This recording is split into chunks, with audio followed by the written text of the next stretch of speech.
আলাইকুম, সবাই কেমন আছেন? আশা করি আল্লাহর রহমতে আলহামদুলিল্লাহ আপনারা সবাই ভালো আছেন। আমিও আলহামদুলিল্লাহ আল্লাহর রহমতে ভালো আছি।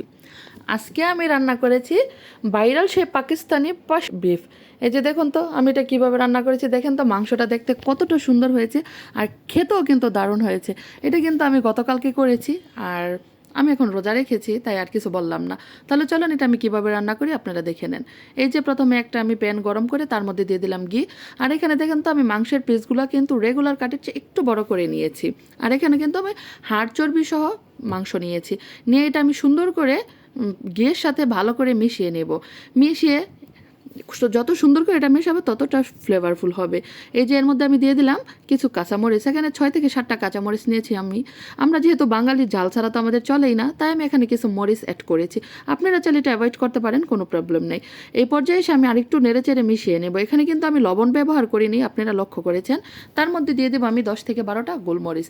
আমি এখানে 2 রকমের মরিচ ব্যবহার করেছি, আপনারা চাইলে সম্পূর্ণ মরিচ অ্যাভয়েড করতে পারেন। এই যে দেখুন এটা আমি কত সুন্দর করে মিশিয়ে যাব। যখন আমি এখানে দেখবো পানিটা একদম শুকিয়ে গেছে মাংস থেকে, তখন এর মধ্যে আমি ব্যবহার করব দেশি গোল আলু।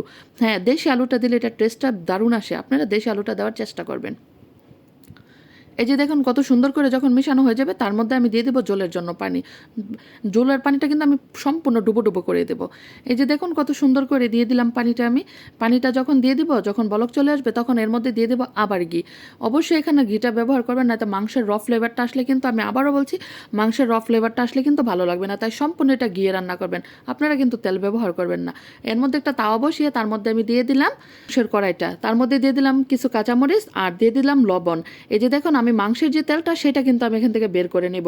আমি কিন্তু এটা আমি একদম সম্পূর্ণভাবে গ্যাসের চুলায় করছি, আমার তো মাটির চুলা নেই। তাই এই যে দেখেন মাংসটা কত সুন্দর সিদ্ধ হয়েছে, মাংসটাও সুন্দর সিদ্ধ হয়েছে, আলুটাও কিন্তু সিদ্ধ হয়েছে। আর আমি কিন্তু এখানে এতগুলো ঝোল রাখবো না, এটা কিন্তু আমি একদম শুকিয়ে নেব। এই যে দেখুন আমি কিন্তু যখন আমার মাংসটা হয়ে যাবে, তখন এর মধ্যে আমি আবার লাস্ট পর্যায়ে দিয়ে দেবো ঘি। ঘি দিয়ে আমি এটা সুন্দর করে ঢেকে রান্না করে নেব।